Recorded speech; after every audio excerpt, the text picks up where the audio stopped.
C'est un réel plaisir, Madame, Monsieur, de vous retrouver à ce rendez-vous de l'information dans l'actualité de ce soir. Depuis hier, le comité de facilitation Carte de Presse a lancé une campagne de mobilisation pour exiger de la Haute Autorité de l'Audiovisuel de la Communication, RAC, la délivrance des cartes de presse aux professionnels des médias éligibles. Nous en parlerons dans ce journal.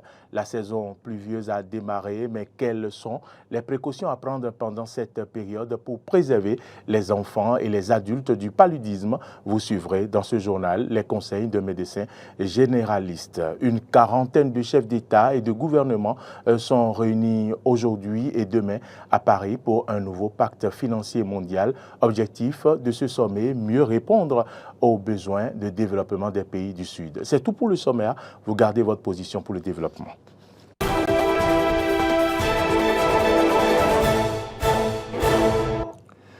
Bonsoir à toutes et à tous et bienvenue dans ce journal. Je l'annonçais en titre, le comité de facilitation Carte de Presse a lancé depuis hier une campagne de mobilisation pour exiger de la Haute Autorité de l'Audiovisuel et de la Communication HAC la délivrance des cartes de presse aux professionnels des médias éligibles. La manifestation vise non seulement à montrer publiquement le mécontentement des professionnels des médias, mais aussi à attirer l'attention des pouvoirs publics sur ce qui se passe à la HAC. Suivez ici les explications de Michel Aonon, président du comité de facilitation de la carte de presse.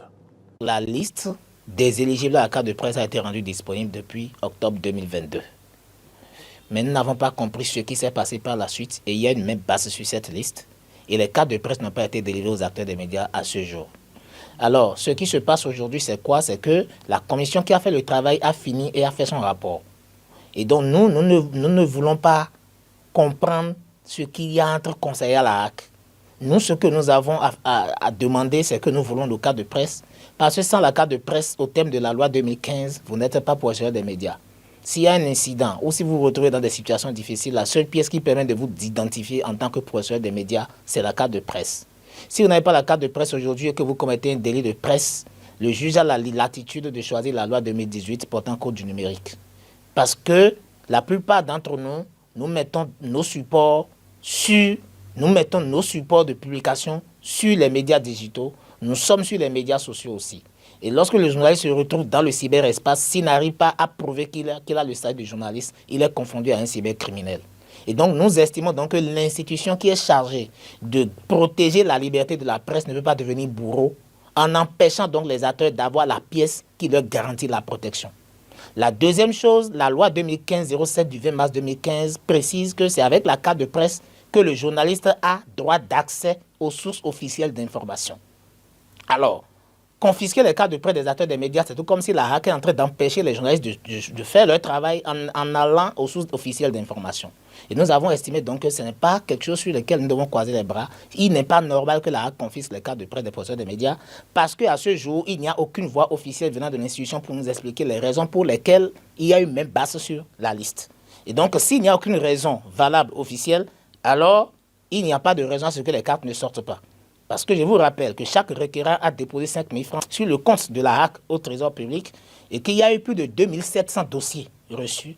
Et quand vous faites 5 000 francs par 2700 et quelques dossiers, vous êtes à près de 14 millions de francs CFA qui ont été mobilisés sur le compte de la HAC au Trésor public et que depuis un an, rien n'avance. On ne peut pas collecter l'argent des professionnels des médias pour une prestation qu'on ne fournit pas et sans donner des raisons valables. Nous estimons que la moindre des choses, c'est que nous puissions réagir et c'est cette réaction que nous mettons dans l'action que nous avons engagée. Nous avons réalisé des visuels portant des messages clés pour attirer l'attention de l'opinion et porter les messages et susciter l'adhésion des requérants et leur montrer que leurs intérêts sont en jeu. Et lorsque vous appartenez à une corporation et que vos intérêts sont menacés, vous devez vous organiser pour pouvoir les revendiquer. Et c'est ce que nous faisons. Et c'est ce qui a commencé depuis hier et ça prend.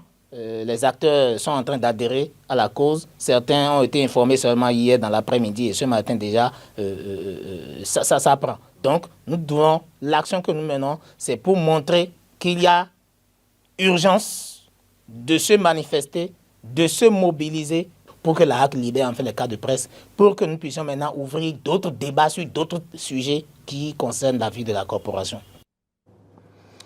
La distribution gratuite des moustiquaires imprégnés d'insecticides à longue durée d'action aux ménages démarre le lundi 26 juin 2023. Après le dénombrement des ménages, le programme national de lutte contre le paludisme du ministère de la Santé informe du démarrage de la phase de distribution gratuite des moustiquaires imprégnés d'insecticides à longue durée d'action. Elle se déroulera du 26 juin au 4 juillet 2023 sur toute l'étendue du territoire national. Les ménages doivent se rendre au poste de distribution communiqué lors de la phase de dénombrement munis de leur coupon afin de retirer gratuitement les moustiquaires. Justement, parlant de moustiquaires, qui est un moyen de lutte contre le paludisme, il en existe plusieurs autres. Il en existe donc plusieurs autres que nous devons savoir en cette période de saison pluvieuse. Nous nous sommes alors rapprochés de Auguste Akoto. Il est médecin généraliste et il a prodigué quelques conseils aux familles. Il est au micro de Géraud Daldiomaye. On dit souvent qu'il vaut mieux prévenir que guérir parce que lorsque la maladie est là, elle peut avoir beaucoup de complications. Vous pouvez souffrir du paludisme et avoir des séquelles à la fin. Donc, il faut tout faire pour prévenir, pour empêcher le paludisme de venir. Et pour prévenir le paludisme, il y a plusieurs moyens qu'on peut utiliser. Et ces moyens, déjà, on appelle cela la lutte antivectorielle, c'est-à-dire lutter contre la prolifération des moustiques. Donc, il faut empêcher que les moustiques ne se développent. Et pour cela, il faut déjà connaître qu'est-ce qui favorise le développement des moustiques. Donc, généralement, il y a les cours d'eau, les flaques d'eau, là où il y a beaucoup d'herbes, là où il y a aussi des nids de poules, des instruments qui sont laissés, et là où il y a beaucoup de choses qu'on n'utilise plus également. Donc, pour cela, il faut enlever, débarrasser notre habitat de tout ce qui est non utilisé, de tout ce qui est dégradé. Il faut désherber, enlever les mauvaises herbes. Il faut essayer de vider là où il y a de l'eau en stagnation et tout ça. Donc c'est vraiment difficile pour ceux qui vivent dans les zones marécageuses parce qu'en période de pluie, il y a beaucoup d'eau. Et cela, ce n'est pas de leur faute, mais je pense qu'avec les politiques en place, des solutions sont mises en place pour éviter les périodes la présence de marécages, bien de flaques d'eau lors des périodes de pluie. Donc ça, c'est cette lutte-là qu'il faut déjà commencer pour protéger notre environnement. Deuxième chose, s'il y a les moustiques et qu'on ne peut pas empêcher qu'ils se développent, on peut prendre des mesures nous-mêmes pour éviter qu'on ne soit piqué par ces moustiques. Et cela passe par le fait qu'on installe dans nos maisons des grillages au niveau des portes et des fenêtres pour empêcher les moustiques d'entrer dans nos conceptions. Ça, c'est le premier moyen. Un deuxième moyen, c'est de dormir sous moustiquaires imprégnés à longue durée d'action. Donc, que ce soit les enfants, que ce soit les femmes enceintes ou les femmes qui ne sont pas enceintes, les hommes, tout le monde devrait avoir sa moustiquaire et dormir sous moustiquaires imprégnés à longue durée d'action. Et nous voyons qu'il y a une campagne de partage de moustiquaires qui a été mise en place par le ministère de la Santé. Il serait intéressant que chacun puisse bénéficier de cela ou bien faire ce qu'il faut pour avoir sa moustiquaire à domicile à la maison. Il y a aussi d'autres solutions comme les répulsifs contre les moustiques. On peut passer sur le corps pour éviter la piqûre des moustiques. Autre information dans ce journal, le président Patrice Talon a rendu une visite d'amitié et de travail à son homologue Alassane Ouattara en Côte d'Ivoire. C'était hier au palais présidentiel d'Abidjan.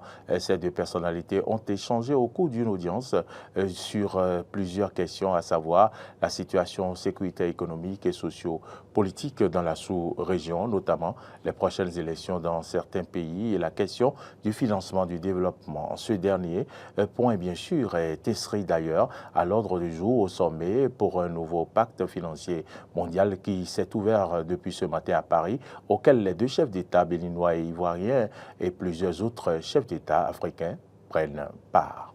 Parlons maintenant du Conseil des ministres qui s'est déroulé hier en présence du chef de l'État Patrice Talon, au cours duquel plusieurs décisions ont été prises, dont entre autres l'adoption des tests d'application de la loi numéro 2017-06 du 29 septembre 2017 portant protection et promotion des droits des personnes vivant avec un handicap en République du Bénin. Suivant le compte-rendu du secrétaire général adjoint et porte-parole du gouvernement, Wilfried Léon-Béji. En point 1, nous avons l'adoption des décrets d'application de la loi numéro 2017-06 du 29 septembre 2017 portant protection et promotion des droits des personnes handicapées en République du Bénin. En vue d'une meilleure intégration sociale des personnes en situation de handicap, 5 projets de décrets d'application de cette loi ont été élaborés de manière participative et inclusive en associant aux travaux tous les acteurs intervenant sur cette thématique. Il s'agit des décrets portant création, attribution, composition et fonctionnement de la commission interministérielle de mise en œuvre des mesures d'inclusion des personnes handicapées, mesures spéciales de promotion de l'emploi et de l'entrepreneuriat des personnes handicapées. Il s'agit aussi des décrets fixant les mesures fiscales relatives à l'importation, à la fabrication et à la vente des moyens de transport et des appareillages au profit des personnes handicapées, les mesures préférentielles dans les transports en commun et les centres culturels et de loisirs publics au profit des personnes handicapées, puis les modalités d'appui à la promotion de l'éducation et de la formation des personnes handicapées. En point 2, modalités de mise en œuvre de l'assurance maladie obligatoire. L'État béninois a consacré, à travers la loi numéro 2019-40 du 7 novembre 2019, l'égal accès à la santé pour tous ses citoyens. Dans cette logique, une stratégie intégrée et inclusive d'extension de la protection sociale a été adoptée en vue d'atteindre cet objectif. Cela s'est traduit par la mise en place du projet Assurance pour le renforcement du capital humain. Toutefois, l'adhésion volontaire à une assurance maladie ne peut, à elle seule, permettre d'y parvenir. Aussi, le gouvernement a-t-il sollicité de l'Assemblée nationale le vote de la loi numéro 2020-37 du 3 février 2021 relative à la protection de la santé des personnes, laquelle rend obligatoire l'assurance maladie pour toutes les personnes résidentes au Bénin. Le présent décret vient donc préciser les modalités d'implémentation de cette exigence de la loi. À cet effet, il est prescrit que l'État, les établissements publics et les collectivités territoriales prennent en charge, partiellement ou totalement, les frais de souscription d'une police d'assurance maladie concernant le panier de soins de base pour les cibles ci-après. Les salariés du secteur public, leurs conjoints et leurs enfants à charge. Les salariés des établissements publics ou organismes publics non commerciaux, leurs conjoints et leurs enfants à charge. Les étudiants béninois résidant au Bénin et bénéficiaires d'une allocation de l'État. Les retraités du secteur public, leurs conjoints et leurs enfants à charge. Les retraités du secteur privé à faible revenu, leurs conjoints et leurs enfants à charge. Les pauvres extrêmes et non extrêmes.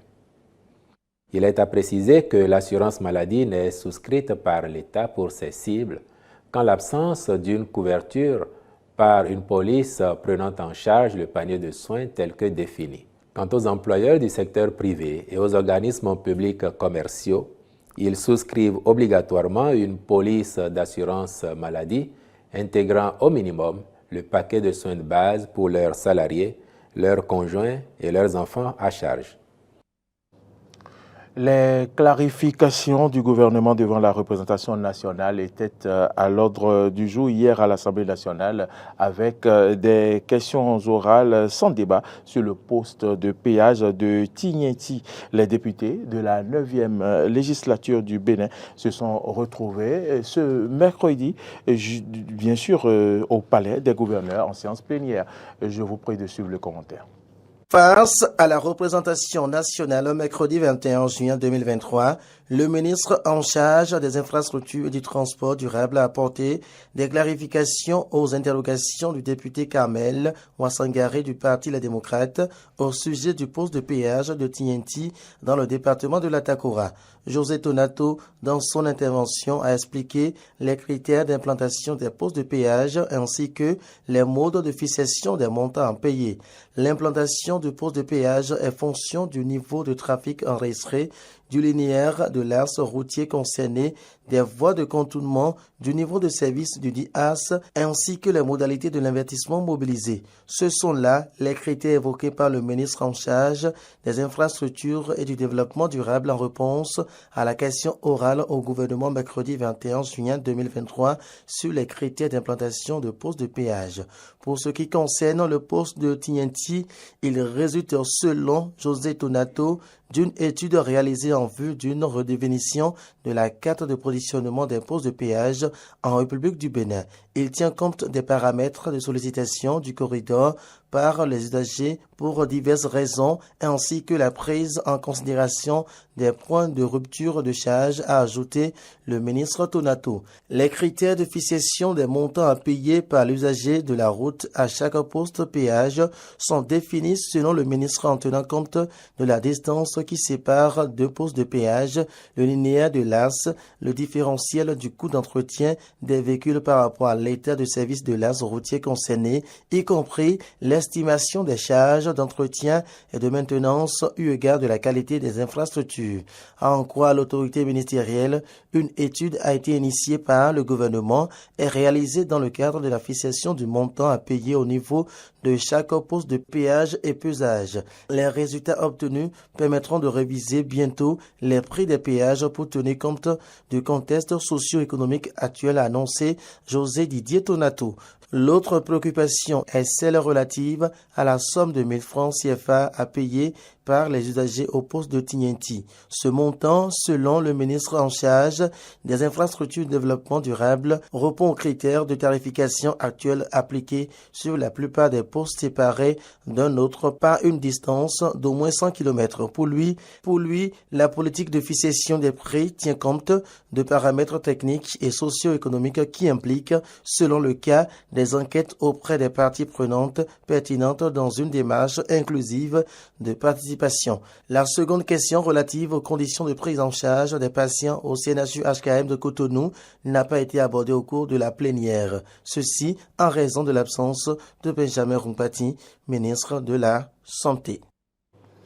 Hors de nos frontières, je vous l'annonçais en titre au sommet de Paris, Emmanuel Macron demande un choc de financement public. Le président du Niger, Mohamed Bazoum, a rappelé les dégâts sur la transhumance au cœur de son économie, soulignant qu'il voulait conserver la liberté du chemin pour sortir de la pauvreté, y compris ne pas renoncer aux énergies fossiles. Je cite, « Comme tous les autres pays pauvres, nous serons opposés à toute politique visant à nous priver du recours des énergies fossiles contenus dans notre sous-sol », a-t-il prévenu. L'unique solution acceptable est celle qui nous permet d'atteindre les objectifs des différents agendas à la fois. Fin de citation. Mais il a ajouté, nous avons en Afrique une population nombreuse et en forte croissance.